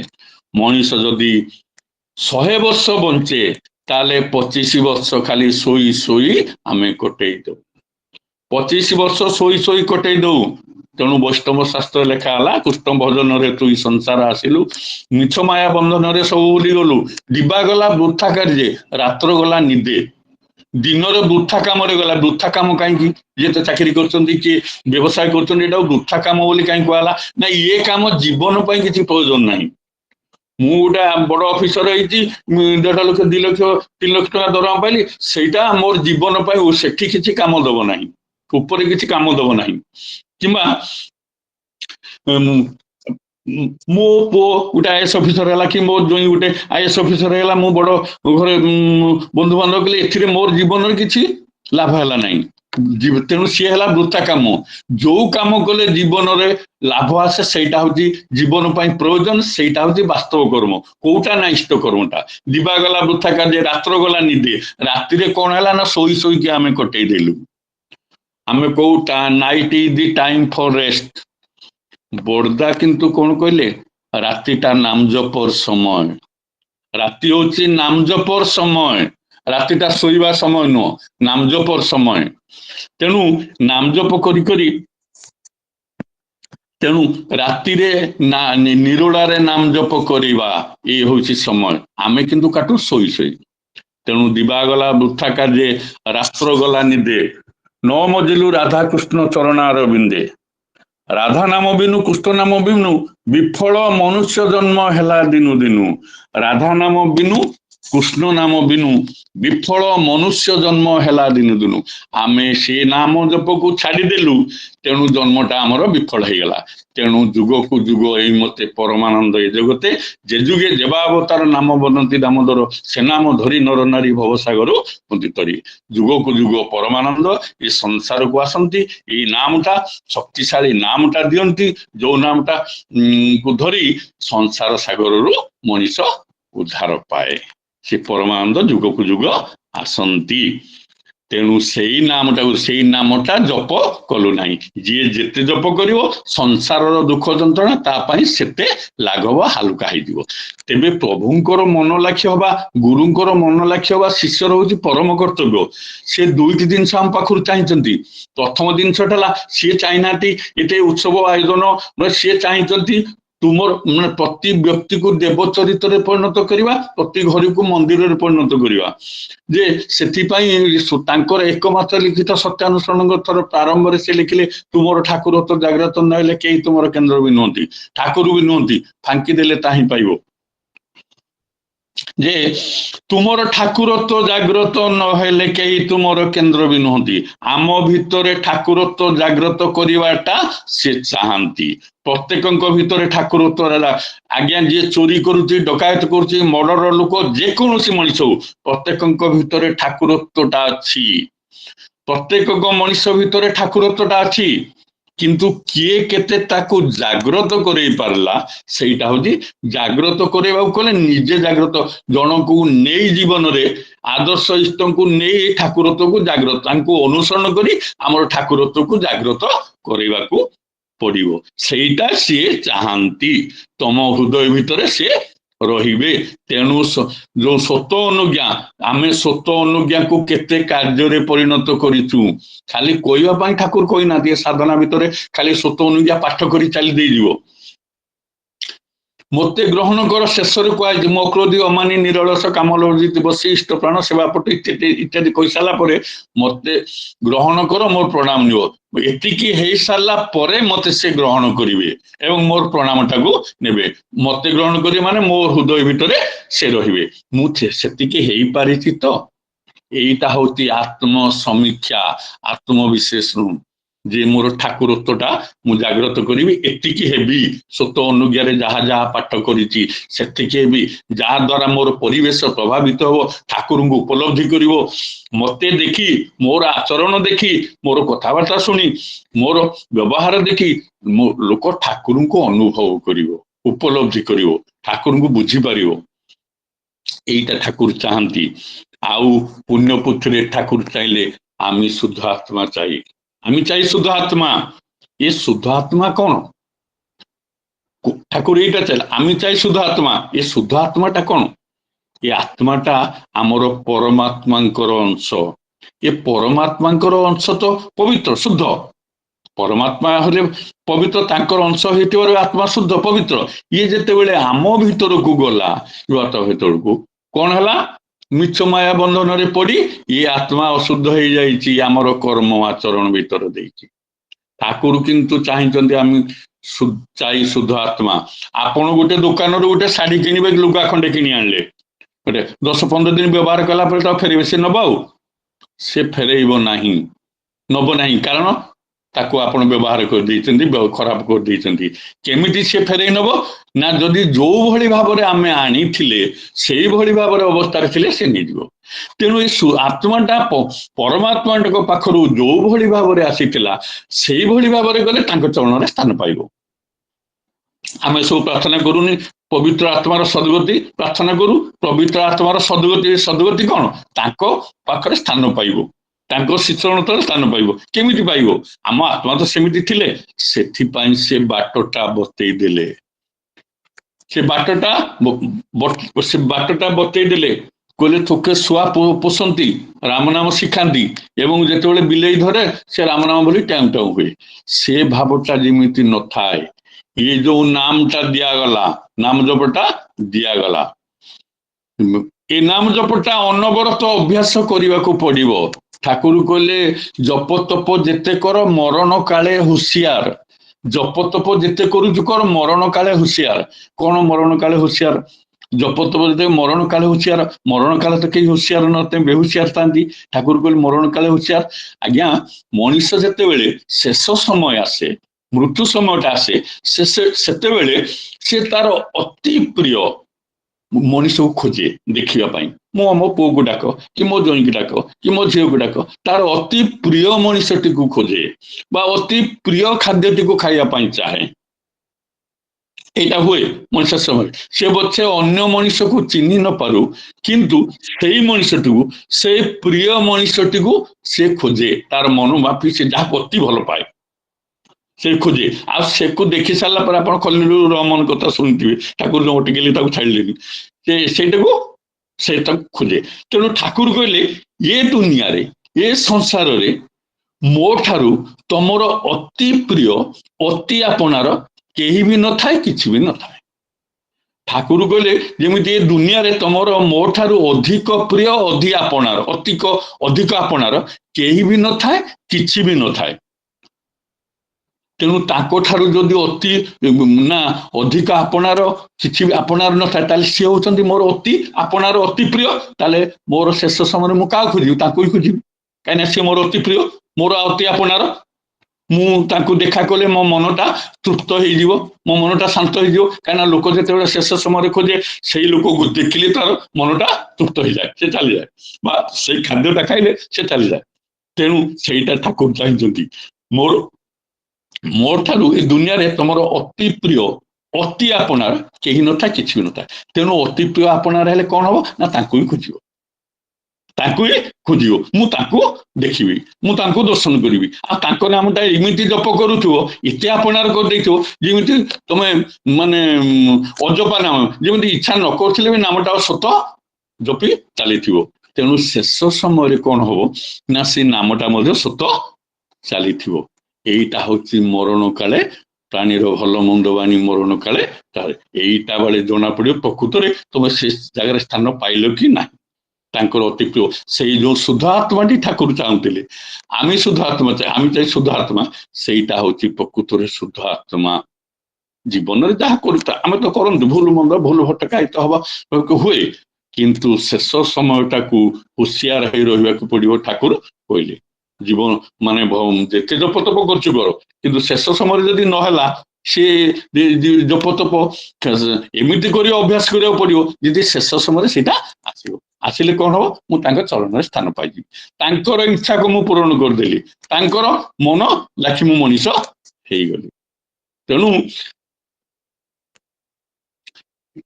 ଠାକୁର କହିଲେ ଯେ ଭକ୍ତି ଭଣ୍ଡାମିରେ ଠାକୁର ପୂଜା, ବିଧି ଭଣ୍ଡାମିରେ ଇଷ୍ଟବୃତ୍ତି, ସ୍ୱାର୍ଥ ପ୍ରୟାସ କରନ୍ତି ଯେ ନଷ୍ଟ ହୁଏ ତାଙ୍କର ଶତାଦ୍ରୁତି। ଆମେ ସବୁ ପୂଜା ପାଠ କରୁଛୁ, ଏ ହଉଛି ଭକ୍ତିର ଭଣ୍ଡାମି। ଭକ୍ତି ଭଣ୍ଡାମିରେ ଠାକୁର ପୂଜା। ଓଷା ବ୍ରତ କରୁଛୁ ଭାରି ଜୋରେ, ବଡ ଆଜି କିଛି ଖାଇବିନି, ପାଣି ଆହାର ସ୍ପର୍ଶ ବି କରିବିନି, ସବୁ କରିବିନି, ଭାରି ଜପ ତପ, ତା ରାତି ପାଇଲା ବେଳକୁ ଯୋଉ କଥାକୁ ସେଇ କଥା। ତାହେଲେ ଯଦି ବା କେହି ଓଷା ବ୍ରତ କରୁଛି, ମୁଁ ଆଜି ନିରାମିଷ ଖାଇବି, ପିଆଜ ରସୁଣ ଖାଇବିନି ଏବଂ ସାତ୍ବିକ ଆହାର ଭୋଜନ କରି ଓଷା ବ୍ରତ କରିବି। କାହିଁକି ଓଷା ବ୍ରତ ଦିନ ସାତ୍ବିକ ଆହାର ଭୋଜନ କରୁଛ? କାହିଁକି ସାତ୍ବିକ ଭୋଜନ କଲ ନା, ସେଦିନ ପବିତ୍ର ଦିନ, ମନଟା ପବିତ୍ର ରହିବ, ଶରୀରଟା ପବିତ୍ର ରହିବ ସାତ୍ବିକ ଭୋଜନ କଲେ। ଯଦି ସବୁଦିନେ ସାତ୍ବିକ ଭୋଜନଟା କରୁ, ସବୁଦିନେ ଯଦି ମନଟା ଶରୀରଟା ପବିତ୍ର ରହେ, ତାହେଲେ ଅସୁବିଧାଟା କୋଉଠି ରହିଛି? ତାହେଲେ ଅସୁବିଧା କଣ ହେଲା? ଆମର ଇଏ ହଉଛି ଭକ୍ତି ଭଣ୍ଡାମି। ଗାଁ ମାନେ ମାଙ୍କ ଗ୍ରାମ ଦେବତୀ ପୂଜା, ମାଙ୍କର ପୂଜା, କେଡେ ଉତ୍ସବ ଆୟୋଜନ ହଉଛି, ଘରେ ଦେଖିଲା ବେଳକୁ ବାପା ମାଙ୍କ ପ୍ରତି ନିର୍ଯାତନା, ବାପା ମା ଯାଇ ଦରାଗୃହରେ, ଇଏ ବାପା ମାଙ୍କ ପ୍ରତି ଏଇ ହଉଛି ଆମର ପୂଜା। ତେଣୁ ଠାକୁର କହିଲେ ଭକ୍ତି ଭଣ୍ଡାମିରେ ଠାକୁର ପୂଜା। ଆମେ ଭକ୍ତି ଭଣ୍ଡାମି, उत्सव करुचु बड़ बड़ उत्सव कोटी कोटी टंका खर्च होउची सेठु विसर्जन पिटा पिटी धस्ताधस्ती ये सब एथिरे भाव सृष्टि हुए नहीं एथिरे ये पूजार किसी मूल्य नहीं काठ पाषाण वृक्षलता एकी बुझंती मन कथा काठ पाषाण वृक्षलता को पूजा कले ये कौन मनर कथा बुझे तेणु मनर कथा बुझा इष्ट आचार्य बा गुरु को धरी अनुसरण कर चलने पड़ो चलने प्रकृतिर कथा आमर जीवन जन्म धन्य हम सार्थक हम मो समय तो अतिक्रम करुच्ची मोर कथा बढ़ौ ना मोर कथा ये शेष करने पूर्व पुणी थे जोड़ी होता ऋतिक देवता मंडली अधूर्य जाजक कर्मी मंडली सत्संग प्रेमी गुरु भ्राता भक्तिमती मातृमंडली पिलामानकर सार्विक मंगल कामना करी मोर कथा शेष करुच्ची जय गुरु दादा जय गुरु जय गुरु खूब सुंदर भाव आम सामान्य किशोरदा ठाकुर पवित्र पांडे कर्मी श्रीत किशोर चंद्र नायक अधुरीदेव विभिन्न दिग देखिए आम पार ठाकुर कथा सब तोड़ी धरले अनेक गुटे तथ्यपूर्ण कथा आम चलन चरित्र आचरण व्यवहार तार कथा सब सत्यानुसरण अनेक बाणी नारी नीतिर अनेक बाणी सब दे पुण्यपत्र बाणी सब नहीं अनेक भाव में आम पाखे ठाकुर कथा सब तोड़ी धरले हृदय विनिमय भल पाइबार गोटे लक्षण सब कथा नहीं कि अनेक भाव में आम पाखे सब तोड़ी धरले ठाकुर कथा माने आम सामान्य किशोरदांकर सुस्थ सुदीर्घ निराम जीवन पाई ठाकुर श्रीचरण प्रार्थना जनावा परिवार समस्त सर्वदा मंगल ठाकुर श्रीचरण प्रार्थना जनावा एमती प्रभु कथा कहीकि आम प्रेरणा पुष्ट कर नारायण तार अभ्यास था ठाकुर श्रीचरण प्रार्थना जय गुरु जय आसंता काली पवित्र जय गुरु आसंता काली पवित्र श्रीराम नव आसंता काल सत्संग निवेदन कर सामान्य दीप भाई ठाकुर शब्द दीक्षित सुरंग चक्रखंडा धर्मपत्नी आम श्रद्धा जय श्रीमा काली जन्मदिन से उपलक्षे सत्संग निवेदन कर प्रतिदिन भली सत्संग निवेदन कर सामान्य सौभाग्य भाई श्रीयुक्त सौभाग्य खंडिया आसंता काली सत्संग योगदान करवा बर्तमान आम सामान्य दंडपाणीदा श्रीयुक्त दंडपाणी पात्र समापनी संगीत परिवेशन कर ध्वनि दे सत्संग समापन हो जय गुरु दादा जय गुरु दादा जय गुरु जय गुरु समस्त जय ठीक शुभुची तो दादा शुभुची तो शुभुची आज्ञा हाँ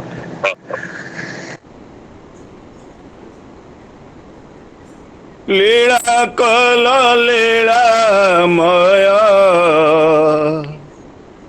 बसी देव घरे लीला कल लीला माया बसी देव घरे तुम लीला व्यापी गला सारा संसार रे तुम लीला व्यापी गला सारा संसार रे अस्थिर मन स्थिर स्थिर मन स्थिर सत नाम रे स्थिर मन स्थिर स्थिर मन स्थिर सत नाम रे लीला कला लीला माया बसी देव घरे तुम लीला व्यापी गला सारा संसार रे लीला कला लीला माया बसी देव घरे तुम लीला व्यापी गला सारा संसार रे आकर्ण नेत्रु तव करुण झरे हृष्ट खंडिल प्रभु इष्ट वृत्ति रे आकर्ण नेत्रो तव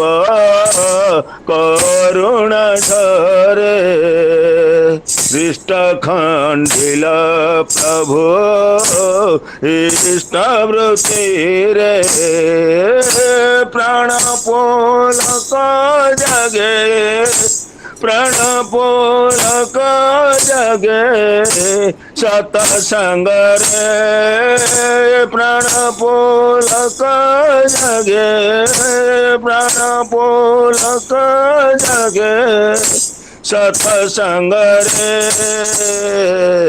लीला कल लीलामय बसुदेव घरे तुम लीला व्यापी गला सारा संसार रे लीला कल लीलामय बसुदेव घरे तुम लीला व्यापी गला सारा संसार रे प्राण पोलक जगे प्राण पोलक जगे प्राण पोलक जगे प्राण पोलक जगे सतसंग रे लीला कल लीलामय बसुदेव घरे तुम लीला व्यापी गला सारा संसार रे लीला कल लीलामय बसुदेव घरे तुम लीला व्यापी गला सारा संसार रे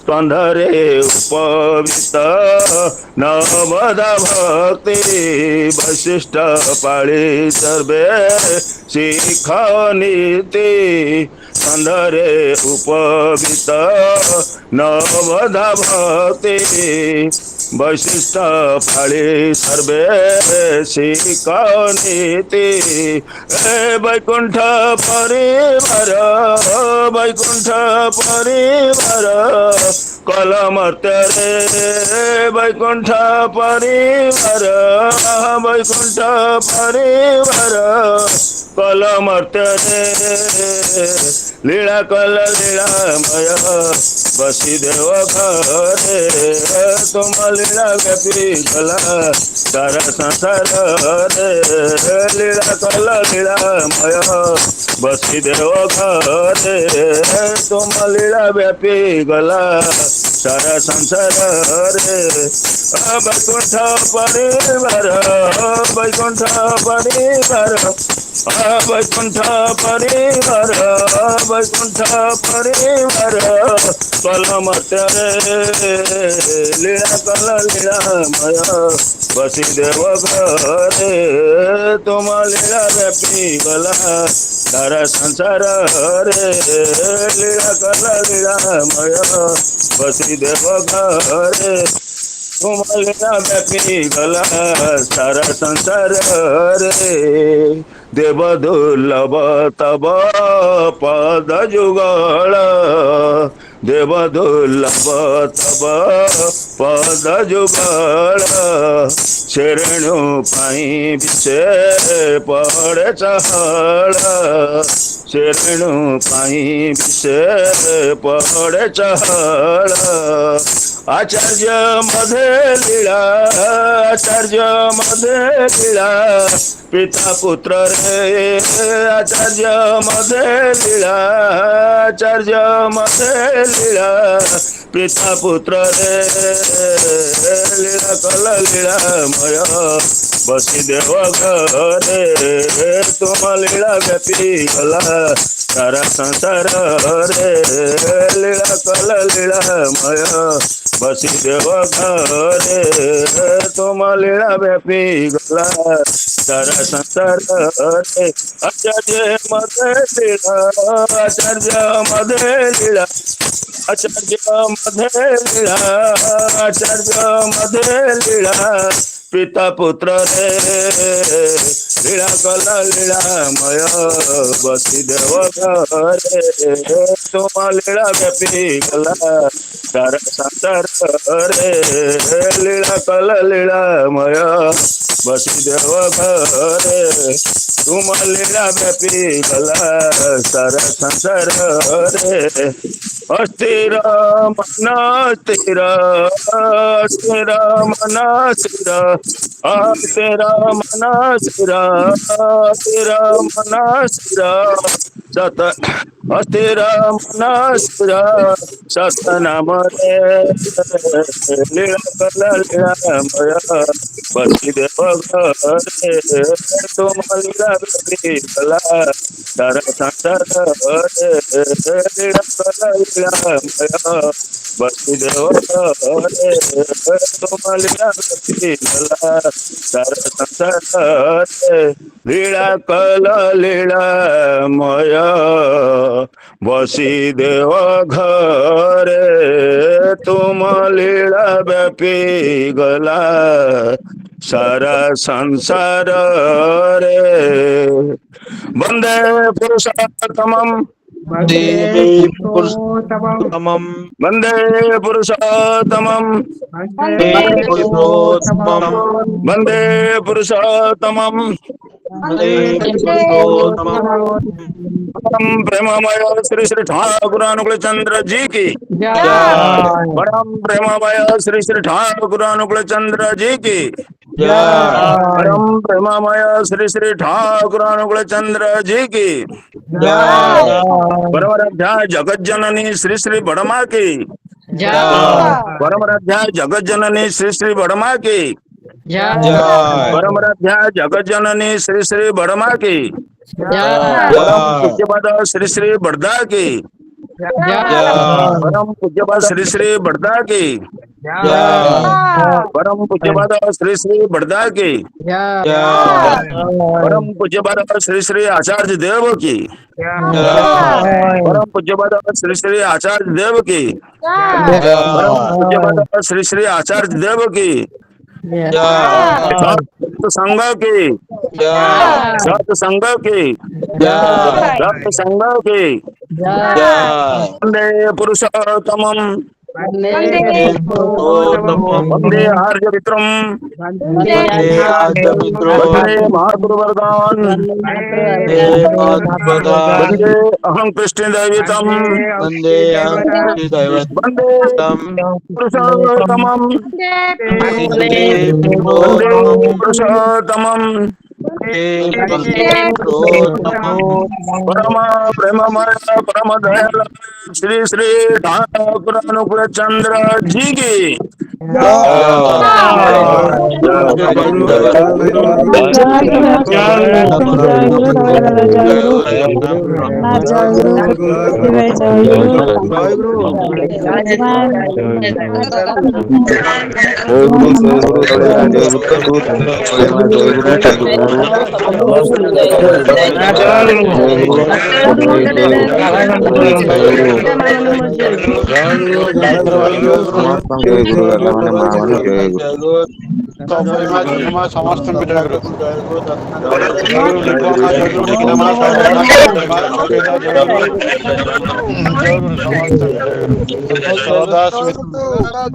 समस्त जय गुरु पंकज भाई जय गुरु विनोद भाई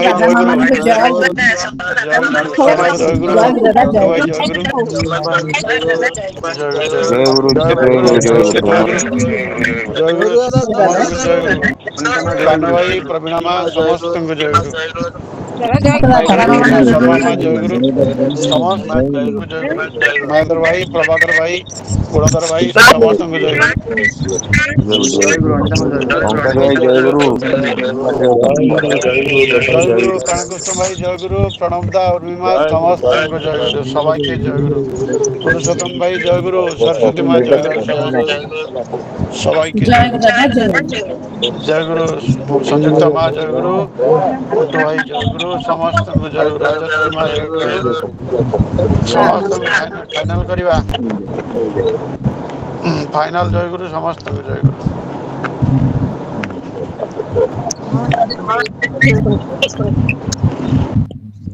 किशोर जय गुरु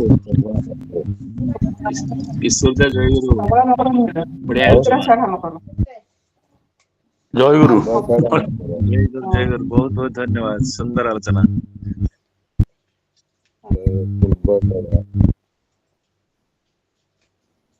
ସେଇଦିନ କହିବୁ ଲାଷ୍ଟ ଚିତ୍ରଟା ଲାଷ୍ଟ ଗୋଟେ ଛାଡ଼ିଟା ଗୋଟେ ୟାର ଆସିର ତେଣୁ କହୁଛି ଯେମିତି ଲିପୁର ଏମିତି ଉତ୍ତରାୟଣ ସାରା ଇଏ ହେଇଛି ସେଟା କଣ କନ୍ୟା ରାଶି ତାପରେ କନ୍ୟା ପରେ କଣ କନ୍ୟା ପରେ ଲିଖିବ ତୁଳନା ଗୋଟେ